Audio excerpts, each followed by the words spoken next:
राहु उस अजनबी की तरह है जो हमारे जीवन में चुपचाप प्रवेश करता है, हमें भ्रम के रास्ते पर ले जाता है, हमें अनियंत्रित इच्छाएँ, अनपेक्षित परिस्थितियाँ और कुछ समस्या भरे विचार हमारे जीवन में डाल देता है। राहु हमेशा कुछ ऐसा लाता है जिसकी हमें कोई उम्मीद नहीं होती। कई बार ये चीज़ें सडन आ जाती हैं, कई बार हमारे सामने इस प्रकार से आती है कि हम सोच भी नहीं पाते। लेकिन ये आना हमारे जीवन को आगे के लिए कई बार बहुत गहराई से बदल देता है। राहु कुंभ राशि में जब प्रवेश कर रहा है, तो ये इसी प्रकार की अप्रत्याशित स्थितियों को लेकर हमारे सामने आएगा। मेरे जो विचार हैं राहु को लेकर या किसी भी प्लैनेट को लेकर या इस वीडियो में या किसी भी वीडियो में जो भी आप मेरे विचार देखते हैं, उन विचारों में नेगेटिविटी ढूँढने का प्रयास कम और उसमें सत्य को ढूँढने का प्रयास ज़्यादा कीजिए। राहु एक ऐसी क्रांतिकारी ऊर्जा है, जो व्यक्ति के भीतर क्रांतिकारी विचार और भाग्य को पुनर्परिभाषित करने वाली स्थितियाँ व्यक्ति के जीवन में लेकर आता है। राहु कहता है, जिस रास्ते पर तुम चल रहे हो, वहाँ तुम्हें कुछ नहीं मिलेगा। जिस रास्ते पर तुम चल रहे हो, उस रास्ते से तुम कहीं नहीं पहुँचोगे। जो तुम ढूँढ रहे हो, वो तुम नहीं पाओगे। लेकिन जो तुम्हें ढूँढ लेगा, वह तुम अवश्य पाओगे और जो तुम ढूँढ रहे थे, उससे बहुत बड़ा होगा वो जो तुम्हें ढूँढ लेगा। अब आप सोचिए कि ये जो मैं वक्तव्य बोल रहा हूँ, इस वक्तव्य में एक बहुत बड़ी पॉज़िटिव स्थिति भी है और एक बहुत बड़ी निराशाजनक स्थिति भी है। अब आप पर डिपेंड करता है कि आप इसमें से क्या ढूँढने का प्रयास कर रहे हैं। हमारे जीवन में कुछ फैसले अचानक इस प्रकार से हमें लेने पड़ते हैं, जो आगे के लिए हमारी लाइफ़ को पूरी तरीके से हमारे जीवन की पूरी दिशा बदल देते हैं और इसमें बहुत बड़ा हाथ हो सकता है राहु का। जैसा कि मैंने कहा कि राहु सडनली अप्रत्याशित परिस्थितियाँ हमारे सामने लाता है, सोचने को समय नहीं देता और विचारने की स्थिति न बनाते हुए सीधे एक्शन लेने पर मजबूर कर देता है। कई बार यह हमें भ्रम में डालकर कुछ ऐसी स्थिति देता है कि हम जो सोच रहे हैं वो आउटकम, वो रिज़ल्ट हमारे सामने ना आए। आज की वीडियो में हमारी जो पुरानी सीरीज़ थी, पिछली जो वीडियो थी, उसी को मैं कंटिन्यू करते हुए जो उस वीडियो में छूट गया था, उसको पहले बताऊँगा और फिर आज हम बात करेंगे राहु के ट्रांज़िट की दूसरे प्लैनेट्स के ऊपर क्या स्थितियाँ बनती हैं। तो एक-एक करके मैं प्लैनेट का भी नाम लूँगा, लेकिन सबसे पहले हम बात कर लेते हैं पाइसेस लग्न पर राहु का क्या प्रभाव होने वाला है। कुछ चीज़ें जो शायद उस वीडियो में बताया था मैंने या बताना छूट गया है, लेकिन फिर भी मैं रिपीट कर देता हूँ। ट्रांज़िट को देखने से पहले आप दशा को और व्यक्ति की कुंडली में मौजूद प्रोमिस को ज़रूर देखिए। इसके अलावा ट्रांज़िट को लग्न से, चंद्रमा से और स्पेसिफिक ग्रहों से भी देखा जाता है। जुपिटर से भी देखा जाता है, मून से भी देखा जाता है, अलग-अलग प्लैनेट से भी ट्रांज़िट को देखा जाता है। ट्रांज़िट का अपने आप में एक विशिष्ट एप्लीकेशन है, उसका उपयोग किए बिना ट्रांज़िट का रिज़ल्ट कई बार गलत आ जाता है। जैसे मैंने देखा है कि वीडियो में कई बार कमेंट आ जाते हैं कि ट्रांज़िट का तो रिज़ल्ट मेरे ऊपर आज तक नहीं पड़ा। आपने रिज़ल्ट को देखा ही नहीं है, पड़ेगा कहाँ से? आप अगर ठीक ढंग से ऑब्ज़र्व करना जानें, तो आपको पता चलेगा कि ट्रांज़िट का ही सारा रिज़ल्ट होता है। आपकी कुंडली भी तो ट्रांज़िट ही है। आपने उसको स्टेबल कर दिया, तो वो स्टैटिक होने के बाद आपकी कुंडली बन गई। है तो वो भी ट्रांज़िट। और बिना ट्रांज़िट के, बिना मूवमेंट के कोई इवेंट लाइफ़ में नहीं होता, लाइफ़ आगे बढ़ेगी नहीं। अगर मूवमेंट नहीं होगा, समय और जो काल की स्थिति है, उसमें अगर मूवमेंट नहीं होगा, उस ऊर्जा में अगर मूवमेंट नहीं होगा, तो फिर जीवन आगे नहीं बढ़ेगा। तो 12वीं राशि की अगर हम बात करें, पाइसेस लग्न की बात करें, तो नेचुरली पहले हम ये छोटा-सा मैं आपको आइडिया दूँगा, उससे आपको आइडिया लग जाएगा, जैसे मैंने पिछली वीडियो में बात की थी, कि पाइसेस लग्न जो होता है, उस लग्न को जाना जाता है, जुपिटर का लग्न है, जाना जाता है मोक्ष प्राप्ति के लिए प्रयासरत लग्न है वो। वो लग्न है त्याग का, वो लग्न है दूसरे की केयर का, वो लग्न है दूसरे पर अपने को डिसॉल्व करने का। तो अब समझने वाली बात ये है कि पाइसेस लग्न होगा तो एक्वेरियस साइन जो है 12th हाउस में पड़ जाएगा। 12th हाउस जो है वो कारक प्रदान वहाँ पर होता है केतु को, लेकिन वहाँ आ गया राहु। एक यहाँ पर कॉन्ट्राडिक्ट सिचुएशन बन जाएगी, लेकिन ये कॉन्ट्राडिक्ट सिचुएशन हमेशा खराब नहीं करेगी, क्योंकि राहु भी रहस्य से जुड़ा हुआ है, राहु भी इस संसार के बियॉन्ड एक संसार का द्वार खोलता है। राहु भी एक ही गड़बड़ी है राहु में कि राहु धुएँ से भरा हुआ है। राहु जो है ना वो देखने नहीं देता, क्लैरिटी नहीं है और राहु के अंदर बहुत ज़्यादा इच्छाएँ हैं। वो ऐसी इच्छाएँ हैं जो कि फुलफ़िल नहीं हो पाती है या कई बार इतनी इच्छाएँ होती है कि आदमी फुलफ़िल करते-करते ही थक जाता है। मतलब माया का जो मोह है, माया का जो जाल है, वही राहु है, ऐसा बताया गया है। तो राहु 12th हाउस में आएगा, मोक्ष के हाउस में आएगा और मोक्ष के साइन के लग्न की बात हम करें, तो हो सकता है व्यक्ति के अंदर बहुत गहरी इच्छा जाग जाए बहुत गहरा प्रभाव उसको अपनी पर्सनैलिटी में देखने को मिले कि अब उसको तंत्र की तरफ जाना है, उसको अकल्ट की तरफ जाना है। बेसिकली उसको मोक्ष के लिए रास्ते ढूँढने हैं। लेकिन जैसा कि मैंने कहा, वो लाइन ध्यान रखिएगा कि जो तुम खोज रहे हो वो तुम नहीं पाओगे, लेकिन जो तुम्हें मिलेगा वो तुम्हारी खोज से बहुत बड़ा होगा। तो ये जो राहु है ना, इस राहु को 12th हाउस में डिकोड करना पाइसेस लग्न वाले के लिए, मैं तो कहूँगा कि एक्चुअली पाइसेस लग्न वाले के लिए ये बहुत सिग्निफिकेंट हो जाएगा, ठीक है? तो गूढ़ विद्याएँ, फ़ॉरेन 12th हाउस है, फ़ॉरेन लैंड, काम में फ़ॉरेन जाना, इसके अलावा ध्यान, साधना, मेडिटेशन के लिए रास्ते खोजना, अलग-अलग टेक्निक्स खोजना या उसमें इन्वॉल्व होना।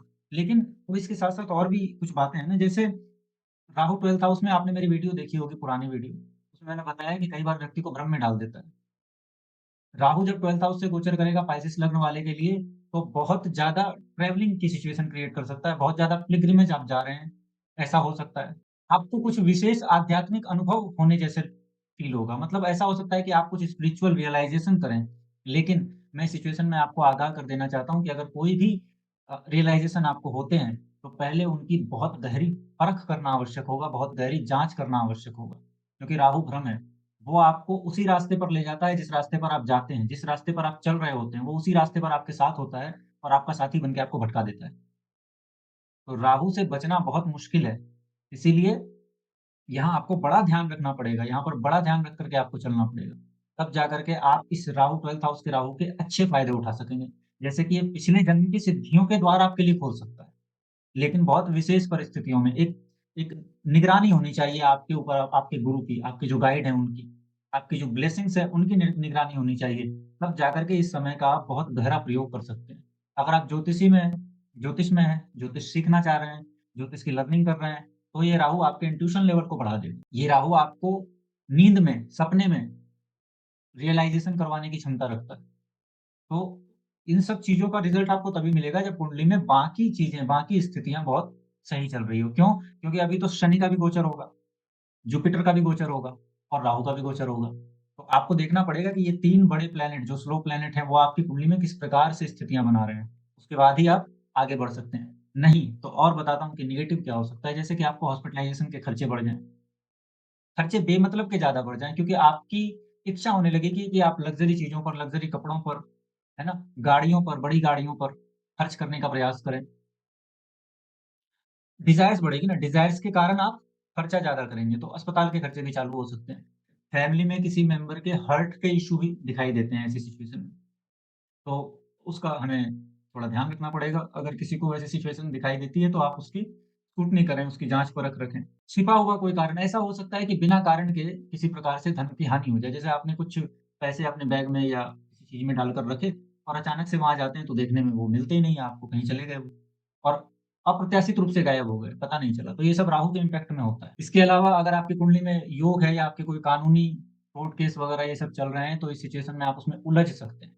मतलब कि अगर कोई कोर्ट केस पहले से चल रहा है, तो आपके लिए क्रिटिकल हो सकता है, आपके लिए प्रॉब्लमैटिक हो सकता है 12th हाउस से राहु का गोचर। किसी के लिए नहीं चल रहे हैं, तो हो सकता है किसी प्रकार के वो लफड़े में फँस करके उसके बाद फिर कोर्ट केस वगैरह उसके सामने आ जाएँ। ऐसी सिचुएशन हो तो बिना सोचे-समझे आप कोई भी निर्णय मत लीजिए क्योंकि कुंडली में अगर योग होगा तो कानूनी विवाद वगैरह में फँसने के चांसेस बहुत हो जाते हैं। विदेश यात्रा के जो योग हैं वो खुल जाते हैं 12th में राहु क्योंकि राहु फ़ॉरेन एलिमेंट है, 12th में राहु होता है ना, तो विदेश यात्रा के कनेक्शंस को बढ़ाता है या विदेशियों से कनेक्शंस को बढ़ाता है। एट द सेम टाइम जिनका अब ये फॉर्मल प्रेडिक्शन हो जाएगा, लेकिन आप समझिए कि अगर 12th हाउस में राहु है, तो किसी की कुंडली में अगर योग है, वो अगर ज़्यादा अपोज़िट जेंडर के प्रति आकर्षित होता है या फिर थॉट वैसे व्यक्ति के भीतर ये राहु क्रिएट कर सकता है कि वो लगातार अपोज़िट जेंडर की तरफ जो अपने थॉट हैं, वो बनाए रखे या फिर कोई अगर बहुत ऑब्सेसिव नेचर रखता है अकल्ट को लेकर, तंत्र को लेकर, तो यहाँ पर उसके वो नेचर बढ़ जाएँगे। वो और उसकी प्यास बढ़ जाएगी। देखिए 12th हाउस में राहु आएगा ना और आपके प्रोफ़ेशन 10th हाउस का कनेक्शन अगर 3rd हाउस से या फिर 12th हाउस से बन रहा है, तो ये राहु आपको एक ट्रांसफ़ॉर्म दिला देगा, आपको एक ट्रांसफ़र दिला देगा और या फिर ये राहु आपको नई जगह शिफ्ट होने का मौका देगा। कई बार ऐसा होता है कि पाइसेस में 12th हाउस में जब राहु का गोचर होता है, तो वैसे व्यक्ति को कोई अनजाना भय पकड़ लेता है। अनजाने भय के कारण मृत्यु का डर या फिर किसी अपने की मृत्यु का डर, किसी चीज़ के खो जाने का डर, अजीबो-गरीब सपने आना, अकेलापन फ़ील होना, है ना? इनसिक्योरिटी हो जाना, ये सब चीज़ें दिखाई देती है।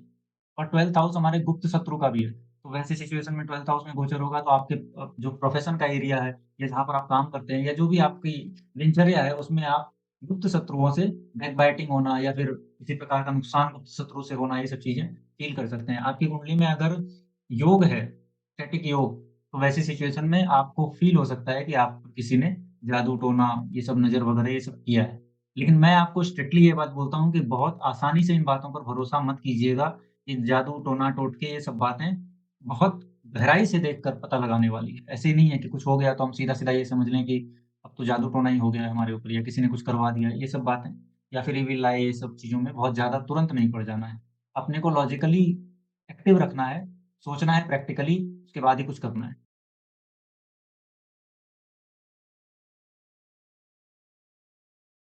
राहु के दूसरे प्लैनेट्स के ऊपर गोचर कैसा होगा? ये वीडियो का दूसरा पार्ट है।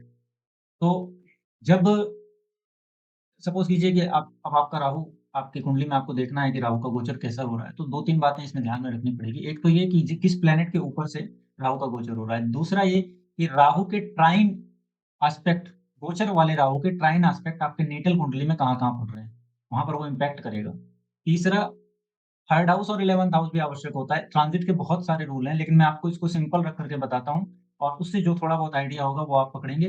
फाइनल प्रेडिक्शन के लिए आपको बहुत सारी चीज़ें ऐड करनी पड़ेगी।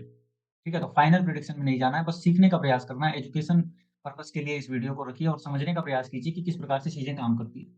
जैसे राहु सन के ऊपर सॉरी मून के ऊपर से अगर गोचर करता है, तो चंद्रमा हमारे मन को दिखाता है और राहु है ना, वो बहुत ऊपर-नीचे करता है। मतलब उसकी इच्छाएँ बहुत ज़्यादा तीव्र ऊपर-नीचे होती है, बदलती रहती है। और राहु चंद्रमा का योग एक्लिप्स बनाता है, ग्रहण बनाता है। तो वैसी सिचुएशन में हम कहेंगे कि व्यक्ति की सेल्फ एस्टीम को ग्रहण लग गया। व्यक्ति की सेल्फ एस्टीम कमज़ोर हो गई। एट द सेम टाइम किसी प्रकार के इर्रिलीजियस थॉट आना, व्यक्ति का कुतर्कवाद में उतर जाना और फेम में किसी प्रकार की प्रॉब्लम आना, व्यक्ति का नाम खराब हो जाना। किसी का मून अगर एक्वेरियस का है और एक्वेरियस में राहु अगर आएगा, तो वहाँ पर हम देखेंगे कि उसको चंद्रमा से रिलेटेड जितनी भी चीज़ें हैं, उसमें प्रॉब्लम फ़ील होने लगेगी। जैसे व्यक्ति व्यक्ति की जो माता हैं, उनको प्रॉब्लम आने लगेगी। व्यक्ति की माता है तो वो हेल्थ इश्यूज़ आने के चांसेस हो जाएँगे। मेंटल डिस्टर्बेंस व्यक्ति फ़ील करेगा, किसी कारण से या बिना कारण से। हो सकता है कि मेंटल प्रॉब्लम्स उसको फ़ील हो, कारण या कारण का ना होना पता नहीं भी चल सकता है। एट द सेम टाइम कोई ब्लड का इश्यू आ जाए व्यक्ति को क्योंकि मून के ऊपर से राहु का गोचर होगा। कई बार ऐसा होता है कि मून के ऊपर से राहु का गोचर होता है तो व्यक्ति सोचता जो है उसको लगता है कि वो ठीक सोच रहा है, लेकिन एक्चुअली वो ठीक नहीं होता। मैं एक एक लाइन हमेशा कहा करता हूँ कि sometimes we don't know what we don't know. यही स्थिति है जब राहु का जो इन्फ्लुएंस है वो बहुत ज़्यादा बढ़ जाता है व्यक्ति के ऊपर। कि उसे वो पता भी नहीं होता कि उसे क्या पता नहीं है। क्योंकि ये पता होने के लिए कि उसे क्या पता नहीं है, उसके ऊपर किसी प्रकार की ब्लेसिंग की आवश्यकता है, ठीक है? इसीलिए जब राहु मून के ऊपर से गोचर करेगा तो इस प्रकार की सिचुएशन बना देता है। आप जो सोच रहे हैं उसको वेरीफ़ाई कर लीजिए कि क्या मैं जो सोच रहा हूँ वो सही है कि नहीं है। इस सिचुएशन में फैसला लेने से पहले बहुत लॉजिकल होकर के या बहुत क्रिटिकल तथ्यों को ध्यान में रखते हुए उसके बाद ही आप आगे बढ़िए। कहीं भी किसी भी चीज़ को सॉल्व सॉल्व करने के चक्कर में जब आप पड़ेंगे, तो आप देखेंगे कि जो आप प्रॉब्लम को लेकर सोच रहे हैं, वही प्रॉब्लम का एक्चुअल निष्कर्ष ना निकलते हुए प्रॉब्लम कहीं और ही भी पड़ी हुई दिखाई दे रही है। आप सोचेंगे कि प्रॉब्लम इस कोने में है, यहाँ से रिज़ॉल्व करूँगा तो ये प्रॉब्लम ठीक हो जाएगी, लेकिन एक्चुअली उस प्रॉब्लम की जड़ कहीं और मिलेगी। तो आपकी प्रॉब्लम एक्चुअली राहु आपको वहाँ पे भरमा रहा है, आपके माइंड को एक्चुअली वहाँ पर भ्रम में डाल रहा है राहु। तो देखिए कि कई बार ऐसे लोगों को है ना मून राहु कई बहुत गहरे थॉट में चले जाते हैं। एक्वेरियस में ही मून है उनका। तो अब राहु का गोचर वहाँ पर से होगा ना तो उनके ऊपर एक एक फ्लेवर होता है उनकी पर्सनैलिटी में कि वो बहुत गहरे उतर जाते हैं थॉट में। तो ऐसी सिचुएशन में अब ये बढ़ जाएगा। वो सोचेंगे ना तो डीप थॉट में उतर जाएँगे लेकिन वहाँ उतरने के बाद उलझने के चांसेस बहुत ज़्यादा हो जाएँगे। तो आप बहुत ज़्यादा उन थॉट्स में ना उतरें, बहुत ज़्यादा तंत्र के और ये अकल्ट के थॉट में ना उतरें, बहुत ज़्यादा एक स्पेसिफिक बात बताता हूँ। अगर मून राहु के ऊपर से गोचर कर रहा है राहु मून के ऊपर से गोचर कर रहा है, तो आप टेक्निकल फील्ड में हैं तो बड़ा अच्छा समय है कि आप एआई को परस्यू कर लें, है ना? और अच्छी टेक्निकैलिटी सीख सकें आप, ये बड़ा अच्छा समय है आपको। कई बार आप बहुत ज़्यादा पैसा खर्च करने लगेंगे, बहुत ज़्यादा पैसा खर्च होगा अगर मून के ऊपर से राहु का गोचर हो रहा है तो। मून के ऊपर से राहु का गोचर होता है ना, तो आर्ट जैसी फील्ड में या फिर आर्टिस्टिक नेचर और ज़्यादा बढ़ जाएगा क्योंकि आपकी कल्पना शक्ति बढ़ जाती है। आपकी कल्पना शक्ति वो देख पाती है, वो सोच पाती है, जो नॉर्मल लोग नहीं देख पाते। तो मून के ऊपर से राहु का गोचर अच्छा भी है और अगर आप इसी को उलझाने वाले ढंग से परस्यू करेंगे, तो यही आपको उलझा भी देगा। कल्पना शक्ति आपके लिए फ़ियर क्रिएट कर देगी। राहु कॉम्प्लेक्स कैलकुलेशंस को भी दिखाता है, तो उस सिचुएशन में आप में ये क्षमता हो सकती है, आपके भीतर ये स्थिति आ सकती है कि आप सोचते-सोचते कॉम्प्लेक्स चीज़ों में उतर जाते हैं और कई बार उसको रिज़ॉल्व भी कर लेते हैं। तो जो लोग ऐसे हैं जो किसी थ्योरी को सुलझाने का प्रयास कर रहे हैं, कई लोग अगर साइंस की फ़ील्ड में काम कर रहे हैं, किसी प्रोजेक्ट पर काम कर रहे हैं और किसी थ्योरी को सुलझाने का प्रयास कर रहे हैं, किसी कैलकुलेशन को सुलझाने का प्रयास कर रहे हैं, तो ऐसे लोगों के लिए राहु का ये गोचर वरदान साबित हो जाएगा। जब राहु मून के ऊपर से गोचर करता है और आपके कोई चाइल्ड है, फीमेल चाइल्ड है जो बड़े हो गए हैं और तो कई बार ऐसा देखा गया है कि जो फीमेल चाइल्ड है उनके अफ़ेयर हो जाते हैं। है ना? तो वहाँ पर ध्यान रखने वाली बात है, वहाँ पर आपको चेक करने वाली बात है। एक और फैक्टर ये बताया जाता है कि जब राहु मून के ऊपर से गोचर कर रहा है, तो व्यक्ति के ऊपर बहुत संभावना है कि हिप्नोसिस का असर हो जाए, ब्लैक मैजिक का असर हो जाए और किसी प्रकार के तंत्र, जादू, टोने-टोटके इन सब का असर हो जाए, नज़र लगना ज़्यादा शुरू हो जाए। तो उस सिचुएशन में आपको अपना प्रोटेक्शन, अपने ऑरा को स्ट्रॉन्ग करके चलना पड़ेगा।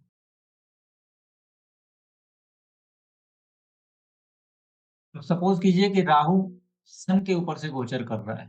राहु जब सन के ऊपर से गोचर करेगा तो वहाँ भी हम कहते हैं कि ये एक्लिप्स जैसी सिचुएशन को ही क्रिएट कर रहा है। राहु सन के ऊपर एक्लिप्स जैसी सिचुएशन को क्रिएट कर रहा है और आपके भीतर का जो सेल्फ कॉन्फिडेंस है, उसको या तो ओवर बढ़ा देगा, बिना मतलब का बढ़ा देगा या फिर बिना मतलब का घटा देगा। डर के कारण व्यक्ति का जो है कॉन्फिडेंस लेवल घट जाए।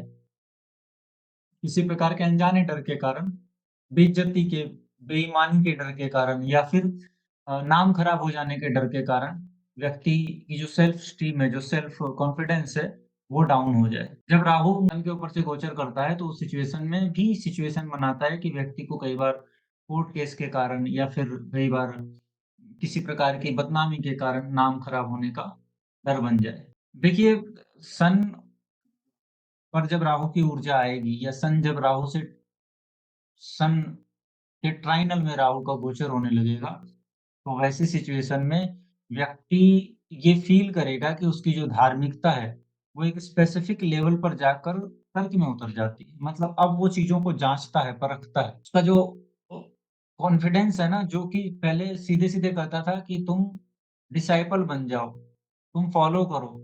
वो चीज़ें अब यहाँ पर काउंटर करेगी उसको कि पहले मैं चेक करूँगा, उसके बाद और गवर्नमेंट से रिलेटेड किसी प्रकार की कोई प्रॉब्लम स्टार्ट हो, कोई ज़मीन का, जायदाद का, किसी प्रकार का झगड़ा स्टार्ट हो जिसमें कि गवर्नमेंट का कोई इश्यू स्टार्ट हो जाए, ये हो सकता है। ये ल जब उसके ऊपर से गोचर करेगा तब भी और जब ट्राइनल होगा तब भी। सन के ऊपर से सूर्य के ऊपर से राहु का गोचर कई बार एक नाड़ी ज्योतिष के हिसाब से कई बार ऐसा देखा गया है कि वैसे लोगों के जो चाइल्ड होते हैं, जो बच्चे होते हैं, जो सन होते हैं, जो लड़के होते हैं उनकी बैड हैबिट स्टार्ट हो जाती है या उनके जो दोस्त हैं वो उनको खराब मिल जाते हैं। व्यक्ति के साथ क्या होता है, कुछ लीगल काम करवाना है, कुछ सरकारी काम करवाना है, तो बीच में जो लोग मिलते हैं, वहाँ चीटिंग होने के चांसेस बन जाते हैं, ठीक है? और फादर की हेल्थ का ध्यान, हार्ट के इश्यू ये सब चीज़ें तो बेसिक है जो मुझे नहीं लगता कि आपको बताने की आवश्यकता है, लेकिन फिर भी मैं याद दिलाने के लिए बता रहा हूँ।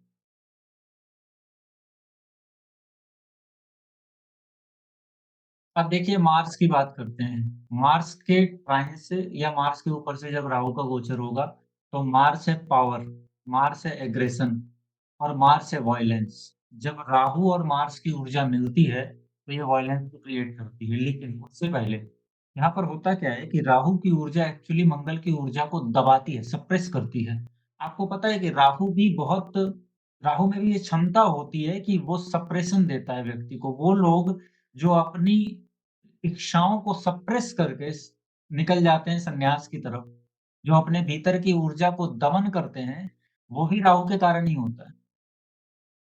एक्चुअली वो करना अपने आप में बहुत खतरनाक भी है, लेकिन कई बार व्यक्ति को सफलता भी दे देता है। तो भ्रम में डालकर व्यक्ति को रखता है कि मैं सफल हो जाऊँगा और असफल कर दे, है ना? उसका फॉल हो जाए कहीं पर। लेकिन एट द सेम टाइम अगर उसकी कुंडली में दूसरे प्लैनेट्स का योग अच्छा बन रहा है, तो सफलता भी प्राप्त करवाता है। तो राहु दमन भी है। मंगल के ऊपर से या ट्राइन से जब राहु का गोचर होगा ना, तो वैसे लोग ऐसी सिचुएशन में आ सकते हैं कि उनका दमन किया हुआ बहुत समय का जो गुस्सा है, वो निकलने लगे अचानक से, कि पहले उनको गुस्सा नहीं आता था। अब गुस्सा नहीं आता था का इसका मतलब यही है नेचुरल लाइफ में कि व्यक्ति की सिचुएशन जब आती है गुस्सा करने की, तो वो उसको दमन कर देता है उसका, रोक लेता है कि मुझे गुस्सा नहीं करना। और अगर ये उसकी हैबिट है, तो राहु का ट्राइनल गोचर या राहु का मंगल के ऊपर से गोचर अब आप में हैबिट को बदल देगा और कहेगा कि अब गुस्सा करो। तो अब वो दमन किया हुआ गुस्सा बाहर आएगा। इसीलिए वॉयलेंस क्रिएट होता है। इसीलिए जो क्वेरलसम्स हैं, जो झगड़े हैं, वो क्रिएट हो जाते हैं। ठीक है? इस प्रकार से हमें इसको डिकोड करना पड़ेगा। इसके अलावा इनका कुछ असर भी होगा जो बॉडी पर असर करेगा, क्योंकि मार्स आपकी बॉडी की जो हेल्थ है उसको भी, जो ब्लड है उसको भी दिखाता है, इम्यूनिटी को भी दिखाता है, बहुत सारी चीज़ों को दिखाता है बॉडी में भी। तो राहु का गोचर उस सिचुएशन में मार्स को जब इम्पैक्ट करेगा, तो ब्लड से रिलेटेड प्रॉब्लम, मसल से रिलेटेड प्रॉब्लम, हड्डियों से रिलेटेड प्रॉब्लम, दाँतों से रिलेटेड प्रॉब्लम, ब्रदर को, भाइयों को प्रॉब्लम, फ्रेंड्स के साथ चीटिंग हो जाना, फ्रेंड्स आपके साथ चीटिंग कर लें, ये सब चीज़ें देखने को मिलेगी। अब फीमेल के चार्ट में मार्स को एज़ अ हस्बैंड भी डिनोट किया गया है बहुत जगहों पर। तो वैसी सिचुएशन में हस्बैंड का फॉरेन ट्रैवल हो जाए, हस्बैंड का फॉरेन में जॉब लग जाए, हस्बैंड का, आपके पति का की लाइफ में कुछ फॉरेन एलिमेंट आ जाए, जो पहले नहीं आया था। At the same time Mars को लैंड भी बोला गया, बिल्डिंग प्रॉपर्टी भी बोला गया है। तो उस सिचुएशन में मार्स के ऊपर से जब गोचर राहु का होगा, तो लैंड बिल्डिंग अगर आप ले रहे हैं, तो वहाँ पर प्रॉब्लम की सिचुएशन बन जाए, वहाँ पर चीटिंग होने लगे, वहाँ पर पैसा ज़्यादा देना पड़े, है ना? लीगली वहाँ पर कुछ प्रॉब्लम आए, ये सब चीज़ें देखने को मिल सकती है। किसी की शादी अगर हो रही है फीमेल की, तो वहाँ पर ऑब्स्ट्रक्शन देखने को मिल जाएगा। मैरिटल प्रॉब्लम्स बढ़ने के चांसेस आ जाएँगे, फीमेल की कुंडली में, मार्स से ट्राइन में जब राहु का गोचर होगा। एट द सेम टाइम यहाँ पर ये क्रिएट करता है सिचुएशन मिसकैरेज की और अबॉर्शन की, तो ये हमें इंक्लूड करना पड़ेगा इसमें।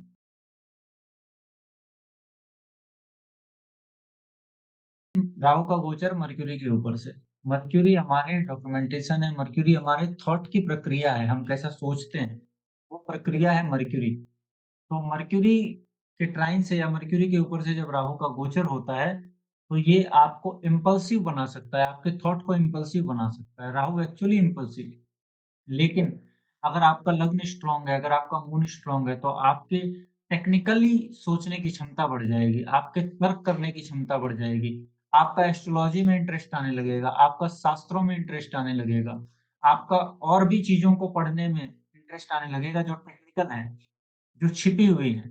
उसी में एआई भी आता है, उसी में डिज़ाइनिंग भी आती है, उसी में एक्चुअली राहु है ना, वो अनयूजुअल चीज़ों को दिखाता है।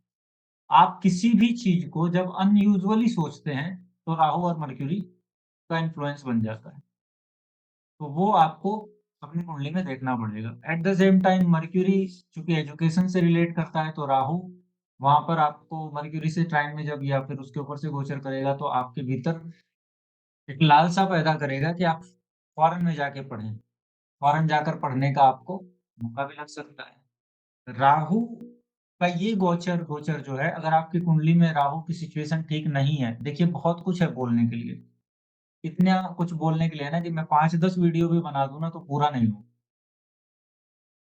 अब देखिए कि जैसे मैंने बताया कि फ़ॉरेन जा सकते हैं। फ़ॉरेन से कोई अगर फ़ॉरेन में पहले से पढ़ रहा है तो हो सकता है कि उसकी पढ़ाई, उसका काम छूट जाए और वो वापस आ जाए अपने देश में। ये भी काम राहु ही करेगा। ये जो रिवर्स करने का काम है, ये भी राहु ही देता है। लेकिन वो तब देगा जब उसकी कुंडली में वैसे योग होंगे। तो हमेशा क्या योग है, क्या दशा है, वो देख लीजिए, उसके बाद ही किसी चीज़ को आप प्रेडिक्ट कीजिए। अब देखिए कि कोई व्यक्ति इसी सेम टाइम में मैं एजुकेशन की बात कर रहा था, तो राहु के नेचर के कारण कोई व्यक्ति एक सब्जेक्ट से दूसरे सब्जेक्ट में भी तो शिफ्ट कर सकता है। जैसे प्रोफ़ेशन में शिफ्ट हो रहा था, वैसे सब्जेक्ट टू सब्जेक्ट भी शिफ्ट हो सकता है। हो सकता है कि व्यक्ति एक काम को छोड़कर अपने दूसरे किसी इंटरेस्टेड काम को जॉइन करने का प्रयास करे।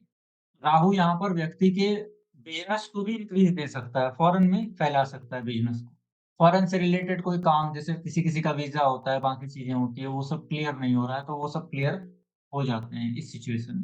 मर्क्यूरी का बड़ा संबंध है स्किन के साथ भी और राहु के साथ इसका जो संबंध बनेगा गोचर से, तो वो स्किन में प्रॉब्लम दे सकता है। एट द सेम टाइम अगर कुंडली में योग है और व्यक्ति का लग्न जो है वो भी वीनस या फिर मर्क्यूरी या फिर मून के इर्द-गिर्द घूमता है, तो उस सिचुएशन में व्यक्ति के अपोज़िट जेंडर की तरफ अट्रैक्शन की जो लालसा है वो बढ़ जाएगी, वो अट्रैक्ट हो सकता है अपोज़िट जेंडर की तरफ। किसी प्रकार के लव अफेयर्स क्रिएट हो सकते हैं। ये सब चीज़ें देखने को मिलेगी उसे।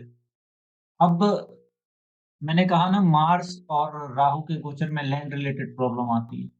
मर्क्यूरी से भी लैंड रिलेटेड प्रॉब्लम आता है। जब मर्क्यूरी के ऊपर से राहु का गोचर या मर्क्यूरी के ट्राइन से राहु का गोचर होता है, तो ज़मीन जायदाद से रिलेटेड प्रॉब्लम्स आने के चांसेस हो जाते हैं। बेसिकली ज़मीन जायदाद से रिलेटेड जो डॉक्यूमेंटेशन है या बाकी चीज़ें हैं, उनसे प्रॉब्लम आने के चांसेस बढ़ जाते हैं। आपके कोई यंगर सिबलिंग है, बुआ है, मामा है, उनकी लाइफ में प्रॉब्लम बढ़ जाएगी और उनकी लाइफ में फ़ॉरेन से अर्निंग भी स्टार्ट हो सकती है। डिपेंड करेगा आपकी कुंडली में योग क्या है। देखिए मर्क्यूरी को हम फ्रेंड भी कंसीडर करते हैं कई बार और आपके फ्रेंड राहु से इन्फ्लुएंस हो जाए, मर्क्यूरी राहु से इन्फ्लुएंस हो जाए, तो आपके फ्रेंड जब आपको कुछ बता रहे हैं, जब आपको कुछ गाइड कर रहे हैं, तो बड़ा सँभल के रहना पड़ेगा। हो सकता है कि आपके दोस्तों में ही कोई आपका दुश्मन छिपा हुआ हो, आपको गलत गाइड कर दे। बेचारा नहीं भी दुश्मन है, तो हो सकता है इस एनर्जी के कारण ही आपको अनजाने में गलत गाइड कर दे। तो कुछ भी गाइडेंस अगर आप ले रहे हैं, राहु का मून के ऊपर से गोचर, मर्क्यूरी के ऊपर से या ट्राइन से गोचर, सन के ऊपर से गोचर, आपके लग्न लॉर्ड के ऊपर से गोचर या लग्न के ऊपर से गोचर, किसी से भी अगर आप एडवाइस ले रहे हैं, तो बड़ा सँभल के लीजिए। सोचिए 5 बार अलग-अलग जगहों पर देखिए, उसके बाद एडवाइस लीजिए।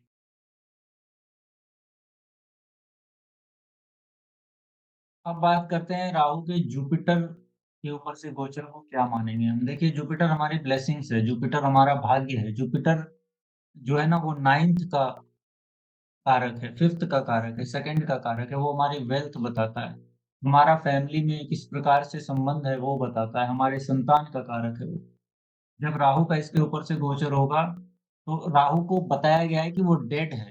राहु जो है ना वो मृत्यु को दिखाता है और जीव का जो कारक है वो जुपिटर है।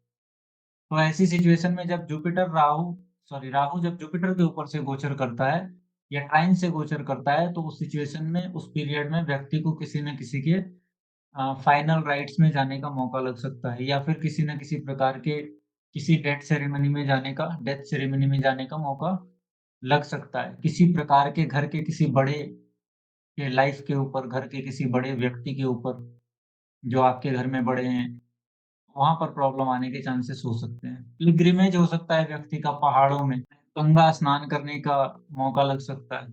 जुपिटर और राहु का ट्राइन या एक स्थान से जब गोचर होकर संबंध बनेगा तब। राहु का जो गोचर जुपिटर के ऊपर से होगा तो ऐसी सिचुएशन में व्यक्ति के भीतर एक प्रकार का फ़ियर कॉम्प्लेक्स क्रिएट होता है।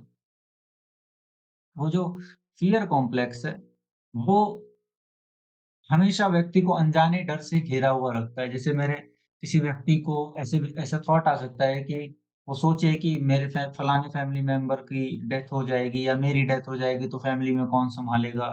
ये सब जो इनसिक्योर थॉट होते हैं, ये जुपिटर और राहु के संबंध के कारण हो सकते हैं गोचर में।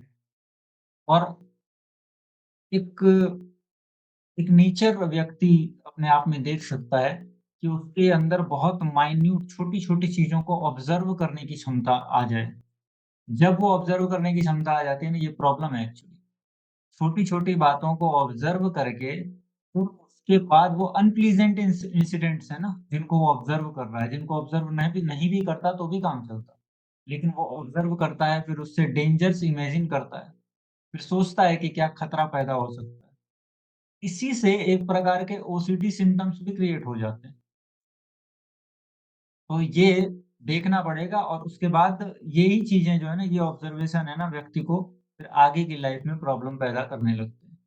तो यहाँ पर क्लियर हो जाना चाहिए, अगर जुपिटर राहु का संबंध बन रहा है गोचर के द्वारा, तो फिर आप थोड़े सावधान रहें। क्योंकि वो जो बढ़ेगा ना आपका थॉट प्रोसेस बढ़ेगा, छोटी-छोटी चीज़ें आपके सामने आने लगेगी, धोखे से चीज़ें सामने आने लगेगी। कई बार आप वो भी देखेंगे जो नहीं देखना चाहते। वो सब चीज़ें व्यक्ति को डिस्टर्ब करती हैं। तो वो सब चीज़ों पे हमें अपना राहु का गोचर जब जुपिटर से होता है तो व्यक्ति को तर्कवाद, धर्म के प्रति तर्कवाद लेकर आता है व्यक्ति के भीतर।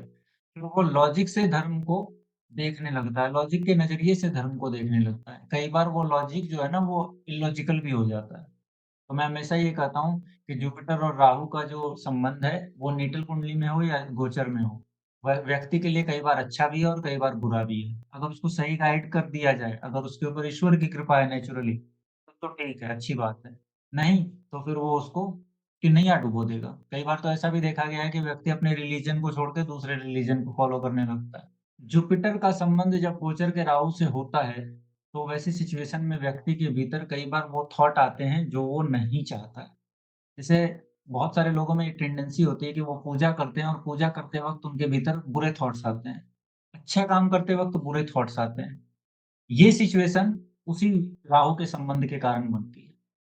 तो ये सिचुएशन को कॉन्कर करने का, इसको मात देने का सिर्फ़ एक ही रास्ता है कि आप राहु के इम्पैक्ट को कम करें और अपने भीतर के जो स्ट्रेंथ वाले इम्पैक्ट है उसको बढ़ाएँ, जो रिलीजियस इम्पैक्ट है, जो स्पिरिचुअल इम्पैक्ट है, उसको बढ़ाएँ, समझदारी को बढ़ाएँ। वीडियो थोड़ी लंबी हो रही है जानता हूँ मैं और मैं कुछ कर भी नहीं सकता, मुझे सारे प्लैनेट्स कवर करने हैं। हालाँकि बोलने को बहुत कुछ है, लेकिन मैं शॉर्ट में करने का प्रयास कर रहा हूँ, आपको एक आइडिया दे रहा हूँ। ट्राई करूँगा कि नेक्स्ट वीडियो भी राहु की किसी और चीज़ पर ही ले सकूँ।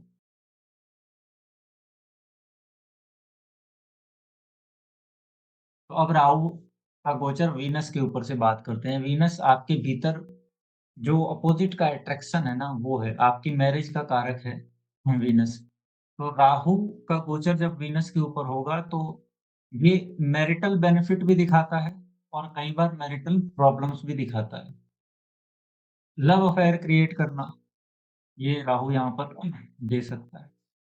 इंटरकास्ट मैरिज की संभावना राहु यहाँ पर दे सकता है। सडन मैरिज की संभावना राहु यहाँ पर दे सकता है। अगर सैटर्न का संबंध हो जाए, तो आपके भीतर अगर सैटर्न का भी संबंध हो गया वीनस से और राहु का भी हो गया, या राहु गोचर कर रहा है वीनस के ऊपर से और सैटर्न उसको देख रहा है, वीनस को, आपके नेटल का सैटर्न। तो सिचुएशन में आपके भीतर कुछ अनयूजुअल एक्टिविटीज़ पैदा हो जाती है, प्लेज़र को लेकर। तो वो हमें वो कंसिडर करना पड़ेगा। ये जो और ट्रांज़िट है ना, ये आपके भीतर अब देखिए व्हीकल से रिलेटेड इंसिडेंट होने लगेंगे, अगर वीनस का संबंध ट्रांज़िट के राहु से होगा। या तो आप व्हीकल पसंद करने लगेंगे, अगर पसंद नहीं भी है तो ऑड तरीके के व्हीकल पसंद आने लगेंगे। या आप अपने व्हीकल को चेंज करने लगेंगे, व्हीकल से रिलेटेड कुछ इच्छाएँ जागने लगेंगी कि मैं ये गाड़ी ले लूँ, ये कर लूँ। और किसी फीमेल के प्रति अट्रैक्ट हो सकते हैं, है ना? आपका जो पैसा है, जो आपका फाइनेंस है, उसको बहुत बढ़ाने की इच्छा जाग जाएगी कि कुछ ऐसा करूँ कि बहुत धन आए, बहुत पैसा आए, है ना? ये सब सिचुएशन पैदा हो जाएगी। अच्छा, एट द सेम टाइम अगर वीनस के 3rd हाउस से राहु का गोचर होगा ना, तो भी यही सेम रिज़ल्ट देखने को मिलेगा। ठीक है, गोचर में 3rd हाउस और बाकी हाउसेस भी होते हैं, वो मैंने यहाँ पे नहीं कवर किया है, वो फिर कभी कवर करूँगा। कुछ लोग ऐसे हो सकते हैं जो अपना घर बड़ा करना चाहते हों, अपना घर बदल कर नया घर लेना चाहते हों, डुप्लेक्स बनाना चाहते हों। ठीक है, अपने अर्निंग के सोर्स को बढ़ाना चाहते हो। क्योंकि राहु अनऑर्थोडॉक्स इच्छाएँ हैं। राहु आपकी महत्वाकांक्षाएँ हैं। तो वो जो महत्वाकांक्षा और ये इम्पल्सिव तरीके से महत्वाकांक्षा को पूरा करना चाहता है, शॉर्टकट्स ढूँढता है, लेकिन वो शॉर्टकट्स व्यक्ति के लिए खराब भी हो जाते हैं कई बार। तो हमें वीनस के गोचर पर इसका वीनस के ऊपर से राहु के गोचर का ध्यान रख कर के इन चीज़ों को फिर प्रेडिक्ट करना है। एक और सिचुएशन बनती है, जब वीनस के ऊपर से राहु का गोचर होगा या ट्राइन से गोचर होगा, तो व्यक्ति के इलिसिट रिलेशनशिप क्रिएट होने लगते हैं और वहाँ पर बदनामी भी होती है क्योंकि देखिए, वीनस के साथ होगा सन या फिर वीनस के आगे-पीछे सन होगा। अभी अगर राहु के गोचर में किसी की रिलेशनशिप होती है, तो मे बी राहु फिर जब चेंज करेगा साइन तो फिर वहाँ पर बदनामी हो जाए। तो अगर वीनस प्रोटेक्टेड नहीं है आपकी कुंडली में, अगर वीनस बहुत अच्छी सिचुएशन में नहीं बैठा है, बेनिफिट प्लैनेट से दृष्ट नहीं है, तो आपका अट्रैक्शन अपोज़िट जेंडर की तरफ बना देगा। तो ये हमें ध्यान रखना है। इसके इसके अलावा वीनस से केतु का संबंध आता है, व्यक्ति ऐसा कई बार करते हैं। लोग मुझसे पूछते हैं कि सर मेरा केतु वीनस के ऊपर से ट्रांज़िट करेगा, क्या मुझे पास्ट लाइफ़ का पार्टनर मिलेगा? तो मैं कहता हूँ नहीं ऐसे काम नहीं करता है ये, क्योंकि आप जिसको ढूँढ रहे हैं, हो सकता है आपके पास पहले से मौजूद हो और आप उसको देख नहीं पा रहे हैं। तो वहाँ पर है ना, हमें एक्चुअली हमारे अंदर हमारी जो ये व्यवस्था है ना यूट्यूब की, इंटरनेट की और ये जो आज व्यवस्था है ना, पहुँच बहुत जल्दी हो गई है कंटेंट तक व्यक्ति की, उसने हमें गलत शिक्षाएँ भी दी है। उसने हमें गलत तरीके से भी समझाया है बातों और आधी-अधूरी बातें समझा दी गई है और इसीलिए हमें लगता है कि पास्ट लाइफ़ का पार्टनर तो हमारे सामने आ जाएगा। जबकि इसका पूरा गणित है, इसकी पूरी व्यवस्था है कि वो कैसे आएगा, क्या आएगा, क्यों आएगा? सवाल तो है ना। पहले तो ये सोचिए कि क्यों आएगा? कोई कारण नहीं है और आप तो पास्ट लाइफ़ की बात करते हैं तो सीधे पिछले जन्म पे जाते हैं। आपके पास्ट लाइफ़ में तो पीछे के हज़ारों जन्म हो सकते हैं। हज़ारों पार्टनर आपके सामने खड़े हो जाएँगे तो आप खुद नहीं सँभाल पाएँगे। तो हम सोचते नहीं हैं और हमारे सोचने को हम एक दिशा नहीं देते हैं। हम बस आधी बात सुनते हैं और आधी बात को अपने दिमाग से कैलकुलेट करते हैं और उसी के पीछे पड़ जाते हैं। और उस पीछे पड़ जाने के कारण वो नहीं दिखता जो हमारे साथ है, जो हमारे पास है। तो वहाँ पर हमें बहुत ख़्याल रखना पड़ेगा, ठीक है? तो इन सब चीज़ों में उतरने से पहले थोड़ा सोचिए, थोड़ा विचारिए, फिर जाकर इन बातों में बात कीजिए, नहीं तो फिर दिक्कत आएगी। जीवन में कष्ट बढ़ेगा और क्या दिक्कत आएगी।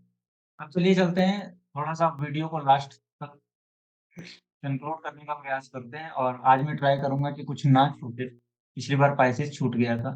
तो राहु का सैटर्न के ऊपर से गोचर।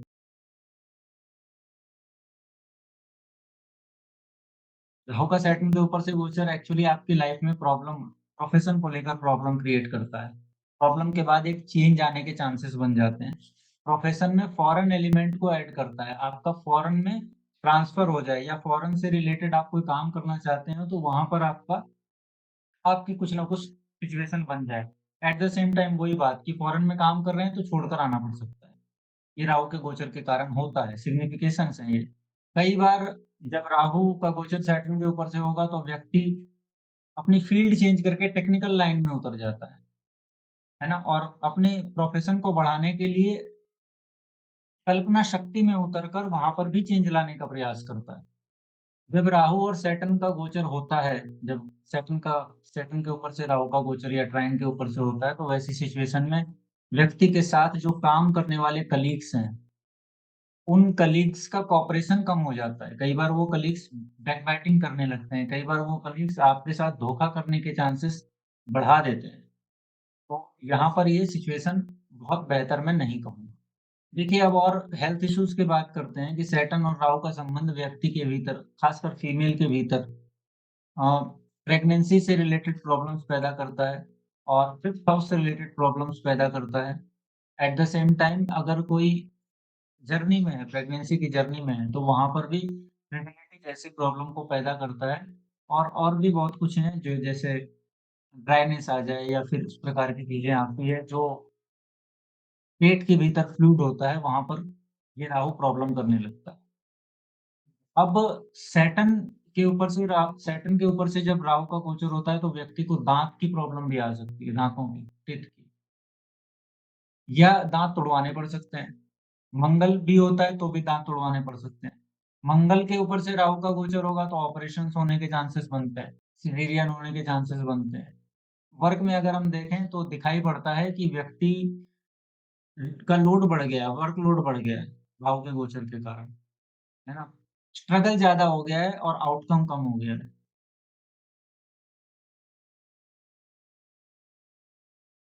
देखिए, अब बात उठती है राहु के ऊपर से राहु का गोचर या राहु का गोचर केतु के ऊपर से।